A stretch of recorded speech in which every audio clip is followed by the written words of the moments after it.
Hello everyone, welcome to today's video of organizational behavior. In last class, we have studied what do you mean by organizational behavior, what are the different disciplines which are concerned with organizational behavior, what is the scope and different managerial roles which form the part of organizational behavior. Also, we started one of the important topics from the exam point of view as a leadership. So to just recap what we studied in the previous session, we studied what do you mean by leadership. So, leadership is a process where a leader, executive, or a manager tries to direct, guide, and influence the behavior of a person towards the achievement of the goals. So, when I am acting as a leader, I would try my subordinates, my followers, to get directed in the direction which will help them to achieve their goals. For that, I need to inspire them, I need to influence them, and I need to show them the path. So this all comprises the part of the leadership.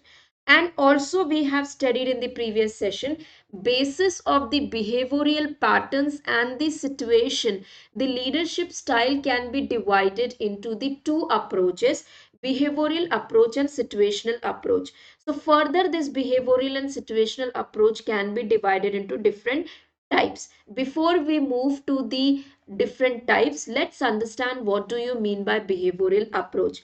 When a leader behaves or changes his behavior in order to influence the followers or guide the followers, that kind of approach is called as the behavioral approach. So altogether in this kind of approach, behavior, what kind of behavior a leader is using, that is main concern. Whereas in the situational approach, here as per the situation, as per the requirement, how leader is matching his leadership style with the situation, how contingent he is having, contingency he is having between his leadership style and the situation, that is called as the situational approach. So in previous session, power orientation, leadership as continuum, employee production, Likert's management system, managerial grid, this all we have covered in detail.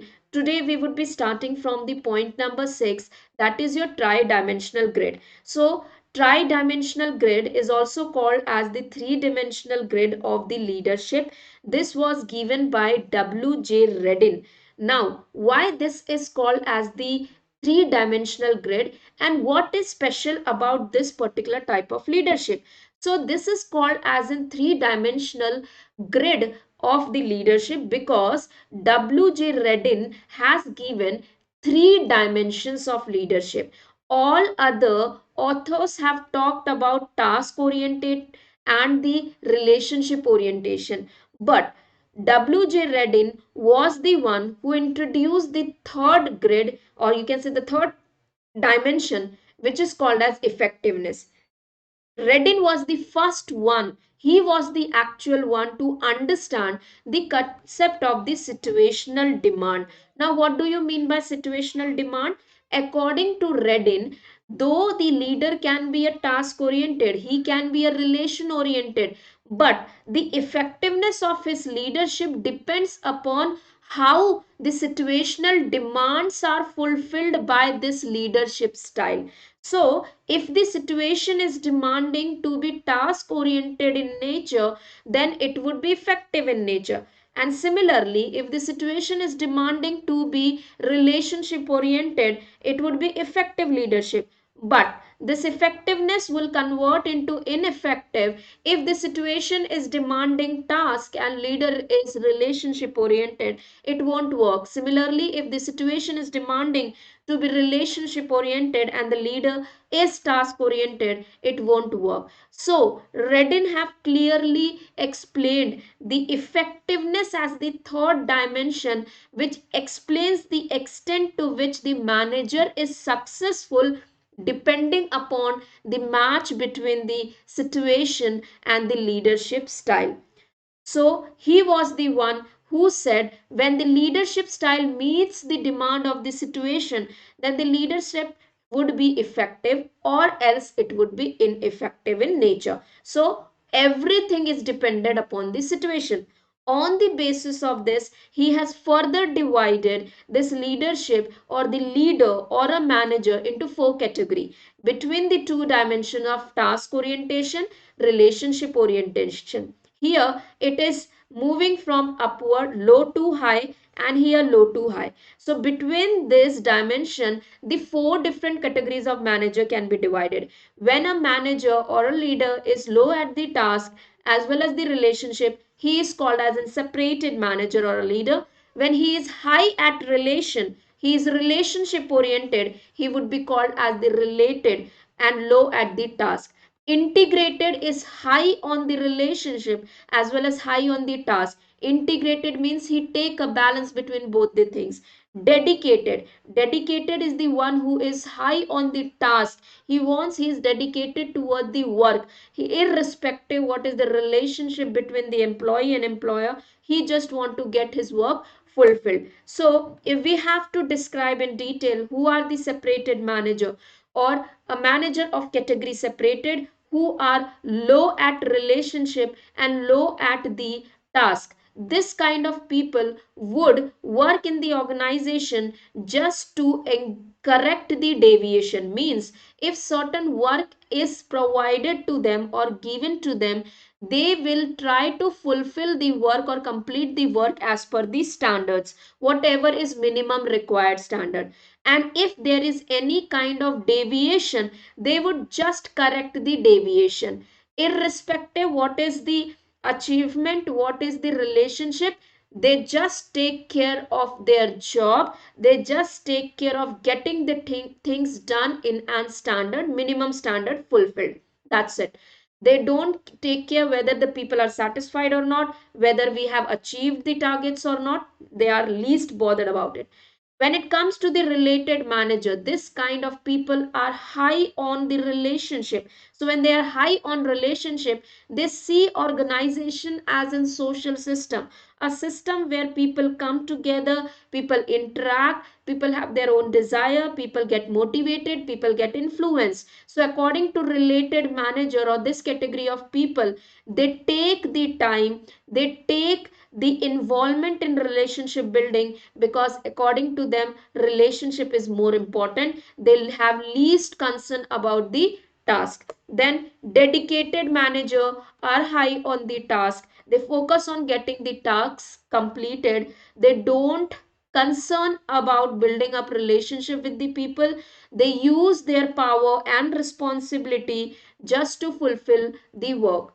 Integrated are considered to be more successful and effective manager because they use the mix up of both. They want high relationship as well as high tasks. They want to achieve everything. They even want to maintain a good relationship, and they always try or prefer to maintain a two-way communication. They emphasis on building a strong teamwork and effective communication network. So these are the four different styles of the leader or a manager given by 3D grid. So that was the last type of the leadership style under the behavioral approach.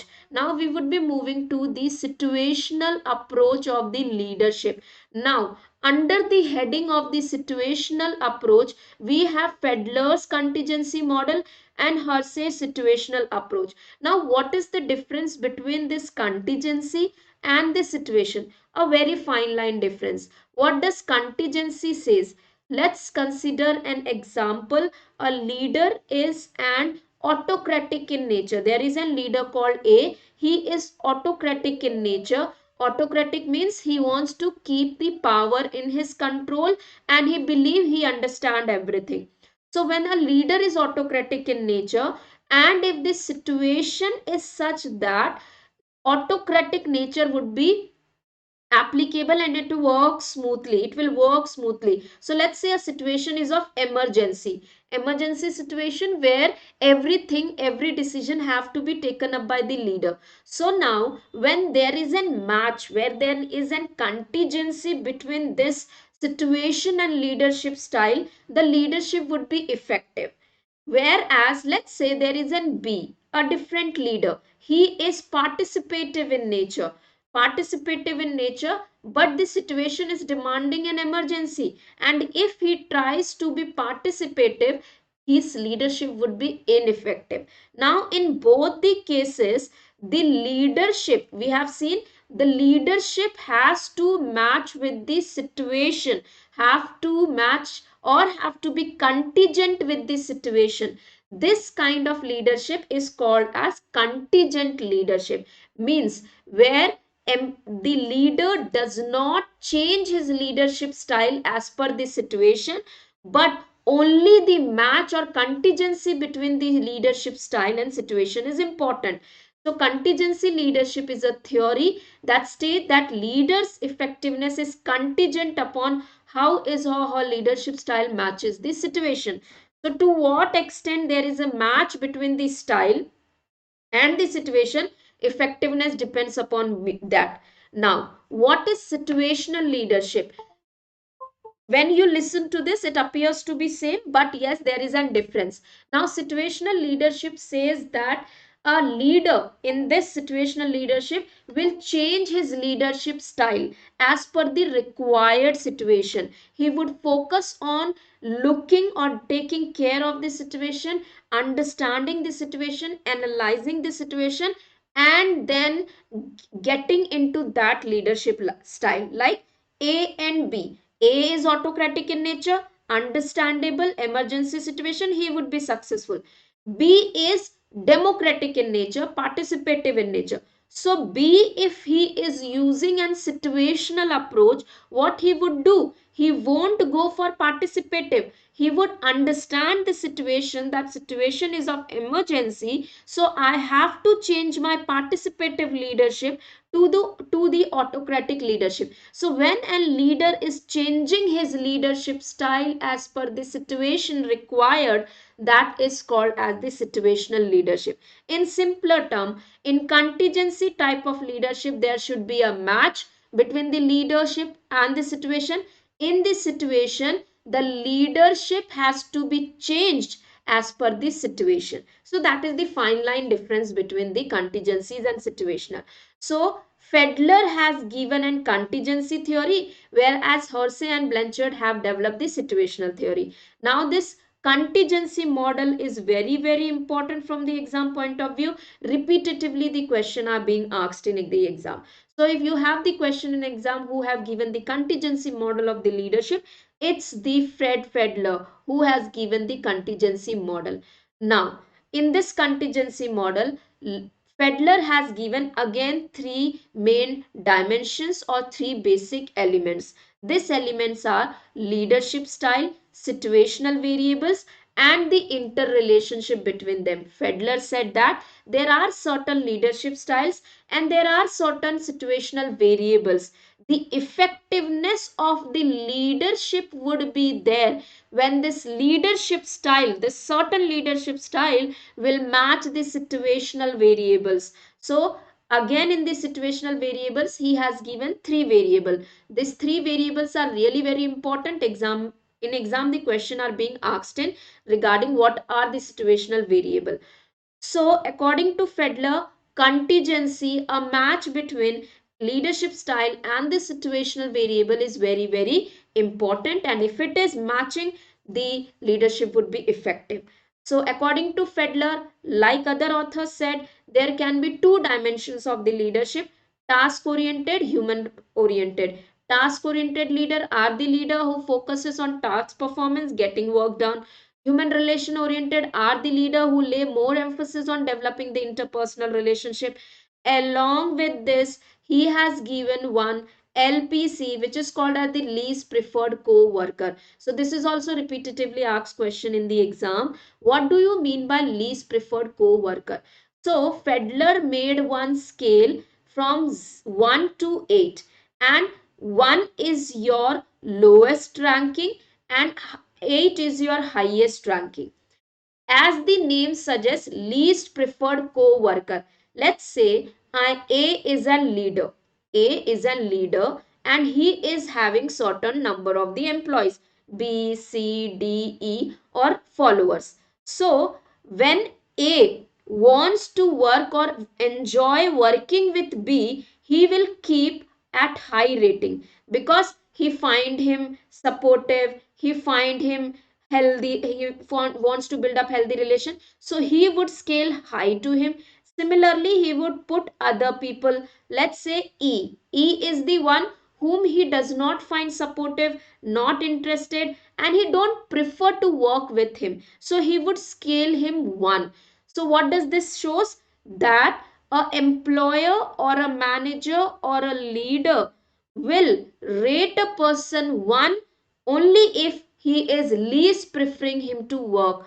When an leader is preferring him least, he don't want to work with this employee, he is not interested in building up the relationship with this employee, means he is least preferred worker, and in this case he is only getting interested in getting the work done. So these type of leader who prefer the employee least are called as task oriented, whereas the leader who prefer the most, they would be called as the relationship oriented. So that is the least preferred co-worker scale that you need to remember.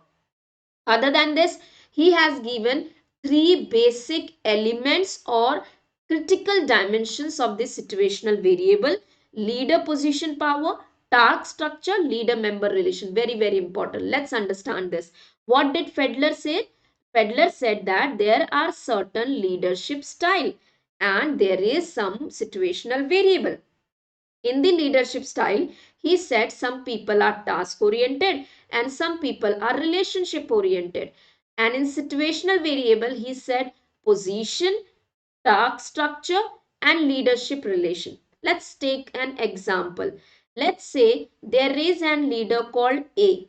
He is task oriented in nature. Or let's say, let's take A. He is in relationship oriented. He believe in building up the relationship. Now, there is an situation called COVID. There is an situation called COVID. During COVID, during COVID, this leader, let's say he was in the position of manager. So during COVID, there was the necessity that the employee should be allowed to work from home. So this leader, as he believed in building up the relationship, he allowed the people to work from home. As a result, as a result, he was able to build a relationship. And other than this, he was holding a managerial position. He was easily able to make the resources applicable to that person. So what is happening here? Each and everything here is matching to the situation.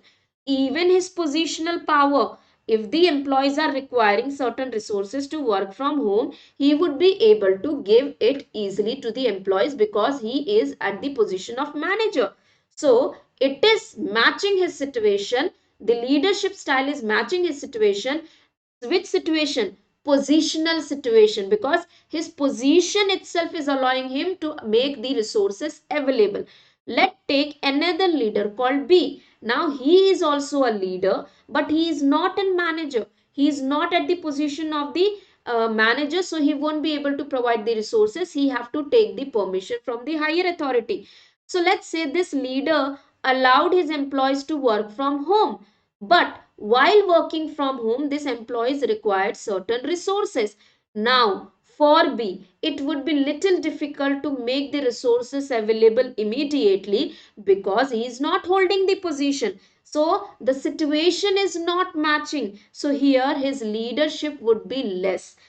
This applies to all other situational variable. So, if positional influence is matching, the leadership would be effective. If not, it would be ineffective. Similarly, the task, if let's say some leader has given certain tasks to the employees and these tasks are structured, it would be easy for a leader to explain it to the employees and get it work done. Whereas a leader who is giving a task which is unstructured, uncertain, it would be very difficult for a leader to make it explain to the employees. So here it would be effective, here it would be ineffective. Leader member relationship. Many time, let's say in COVID, when the COVID period got ended, there was a necessity or company made the rule that few employees have to come to the offices. So when a leader, in this case what happened, not everyone was ready to come to the office. In this case, a leader who had a good relationship with their subordinate, this subordinate maintained a good relationship, and as their leader is asking them to come to office, they will come to office and work because they had good relationship. So here situational thing, situational variable of leader member relationship is actually supporting, is actually contingent, so it would be effective in nature. So this is the situational variable. And the third factor is interrelationship between the styles and the situation. So last element that the Fedler talked about is what, to what extent there is a relationship between the style and situation. If there is a match or contingent, if the style is in contingent with the situation, leadership would be effective, whereas if it is not contingent, the leader should be ineffective in nature. So you can just go through this and get your ideas clear. Next, we will be moving to the situational leadership theory. What does the situational leadership theory says? That a leader, as per the situation, will analyze the situation and will choose his leadership style. Let's say an emergency situation is there. So a leader will decide whether he has to be a task oriented or he have to be relationship oriented depending upon the situation. So this is called as the leadership style. Now, here also the success of the leadership style, whether a leader who has used a task oriented type of leadership, he would be successful or not, it depends upon the two factor. Basically major factor, it depends upon the how the followers are behaving, the how the followers are accepting his leader's authority. So it says successful leadership depends upon the select right leadership style, contingent upon followers readiness or the extent to which they are willing and able to accomplish the specific task. So you need to remember here the effectiveness or success of the situational leadership style depends upon the readiness of the followers. Now what is the readiness? It is defined by two terms. One is the ability, one is the willingness. Okay, one is the ability, one is the willingness. Now what do you mean by ability? What is willingness? Many times it happens, like let's say a graduate, a BBA student, right? A BBA student is there. Now this BBA student is willing. He is willing to do the recruitment or he is willing to work as an HR. But he is not able to do because somewhere the position which he wants to do, whatever he is willing, जो वो करना चाहता है, उसके लिए वो अभी able नहीं है because he is not having that qualification. So the ability and the willingness of the employee decide whether the person's or the leader's leadership would be successful or not. Depending upon this ability and willingness of the employee or the follower, the leader have to select the leadership style. Simple language में we will be studying in next leadership style or type. This is Hersey's Blanchard situational model. So what did Hersey said? Hersey said that a leader tries to adapt a leadership style that matches the situation, or rather he tries to match his leadership style as per the situation. Now this situation depends upon what? The situation depends upon the readiness. Readiness in the sense subordinates maturity. To what level the follower is ready, to what level the subordinate is matured. So this maturity is again divided into two parts. How his willingness, to what extent he is willing to work, कितना काम करना चाहता है, and to what extent he is having an ability, और उसके पास कितना education है. In simple language, let me explain you. Let's say BBA and MBA. ठीक है, These are two qualifications. Now understand this BBA, and there is a job called as recruiter, HR recruiter. The requirement for this profile is MBA. Okay. So the requirement is MBA. So one who is holding the position of holding the degree of MBA is able to do it. He is having the ability. But let's say there is another candidate who is having the degree of BBA, but he is willing, he is not able to, he is not having the ability. What he is lacking here is ability. So ability is not there, but willingness is there. Though he is only BBA, he wants to do the HR recruitment. So leader in this case have to be supportive in nature, because the person is willing. So when the person is willing, you have to teach him more. Whereas in this case, what can happen is, he is an or person is an MBA, he is having an ability to do that, but he may not be willing. In this case, the leader may have to use different kind of leadership style. That is what the situational model is. Depending and analyzing the situation, the leader have to follow the leadership style. So according to Hersey and Blanchard, there are two main consideration for the leadership. One is the leadership style and another one is maturity. So the leadership style can further be divided into two: relation behavior, task behavior. Task is task oriented leader, relationship oriented. And subordinate maturity, as I explained you, ability, willingness. Ability comes from skills, knowledge, education. Maturity, willingness comes from psychological, my thinking, my willingness, how much I am ready, how much I want to do. So psychological, cognitive. Depending upon degree, depending upon the degree to what extent certain person is having, is holding task orientation or relationship. There can be four categories. It can be high on relation, high on task, high in relation, low on task. So this can be this way. Again, if I have to draw the grid, this is the low, low, low, both are low. Here low, high, high, high, high. So this is task, this is relationship. So both low, here relation is high, task is low, both high, and so on. So this can be divided into four.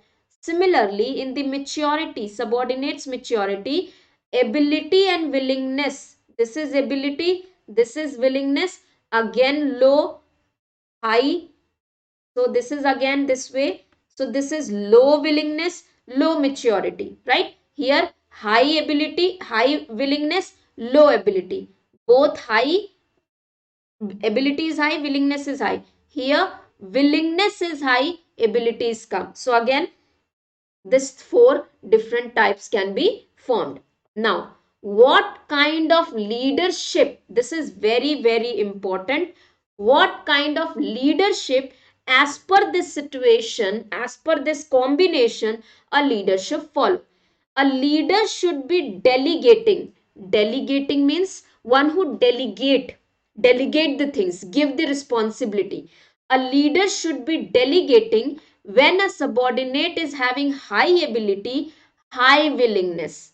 When he is having high ability and high willing, he is high at both the thing, means the person can be given an can be delegated work, he can be given a responsibility. The leader must show the low task, low relationship behavior.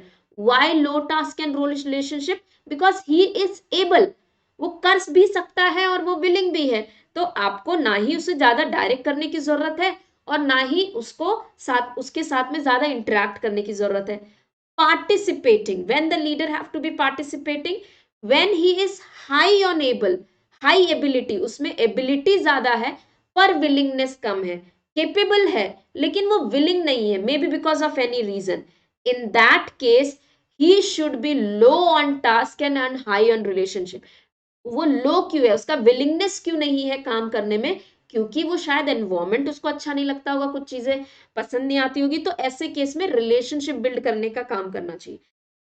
Selling is show, just to show them this is what you are expected to do. So the people who are having low ability, they are not having that skills, and high willingness, the leader should focus on high on task and high on relationship. दोनों भी यहाँ पे उनको high रखने पड़ेंगे, then only he would be able to be successful. Telling is low ability, low willingness, means everything he have to even direct, and even he have to give him and build up the relationship. So he have to be high on task, low on the relationship. This combination you have to remember के delegating कब होगा, participating कब होगा, selling कब होगा, telling कब होगा. So these are the 4 leadership style given by Hersey and the situational. And the maturity can also be divided into different 4 types. M1, where low ability, low willingness, is called as M1 maturity. M2, low ability, high willingness. M3, high ability, low willingness. M4, high ability, high willingness. This is also being asked in exam. What are the different levels of the maturity? Now, the final type of the leadership under the situational approach of leadership is path goal model. Given by Robert House, path goal model theory is extracted from the Ohio State Leadership Research. Now, this was a research being done where different leadership styles, different manager leaders were you can say survey was done, study was done, and they found that the leadership or the manager can be divided into 2 categories: initiating structure and consideration. This initiating structure are nothing but the task oriented, and this consideration is nothing but the relationship oriented. So according to path goal theory, the theory says that to be an effective leader, it is the leader's job to provide the followers with the information, support, or other resources necessary to achieve the goal. So whenever there is a requirement, they have to show the path to the followers as well as remove the obstacles from the path. So for every follower, the extent to which a follower requires the guidance would be different. It won't be same, because a may be like, he may be highly dedicated, so he may require less direction. B may be requiring high direction, and so on. So depending upon the situation, depending upon the factors, the path have to be shown by the leader, and the leader's job is to show the right path to the follower to achieve the goals and remove the obstacles as well. So now, again, in the path goal model, there are 4 types of leadership: directive, participative, achievement oriented, supportive. Very important, being asked in exam number of the time. Now, what do you mean by supportive leadership? This kind of leader emphasizes on building the relationship. They support, they think about the welfare of the follower. They want to build up a friendly environment. They want to create a supportive environment. So they want to uplift them. This kind of leader want to uplift, build the relationship, friendly environment, and make the place of working more interesting, less hazardous. So more of welfare. Directive leaders are the leaders who give the directions to the followers when the job is of complex in nature, where the subordinate or the junior won't be able to do the work by themselves. So he would be directing them, he would be showing them that what is to be done, how is to be done. Participative is teamwork, where leader involves the subordinate or followers into the work and get the work done. That is the participative. Achievement oriented leadership. In this kind of leadership, managers or the leader, they have full confidence in their followers or subordinate. They believe they can do it, and for the same they set high standards for the teammates and motivates them to achieve the goals. For achieving the goals, they fill them with the full confidence. Also they focuses on self improvement. This type of leadership will be successful only in the case where the followers are self motivated, followers are self directed, because in this kind of leadership the leader believe that their team member can achieve the high standard. So these are the four different types of the leadership given by path goal model. So we have completed the behavioral approach and your situational approach of the leadership style. One final is leader participation model. Now, just like your path goal theory, this leadership also talks about participation. It's a talk about participating. In the path goal theory, the leader shows the path into the different extent, to different degrees. Here, like path goal theory, it says leader behavior must adjust to reflect the task structure. The model is normative, norms के हिसाब से, as per the norms. What you have to remember is you can just go through this theory. The question being asked here is that who has given this model and what it is all about. So it is about participation in decision making, allowing the employees to participate in the decision making. Fine. So we have completed the leadership types, different types of leadership. In next class, we'll come with another interesting topic. For then, if you have liked it, subscribe to the channel, share with others. Thank you so much.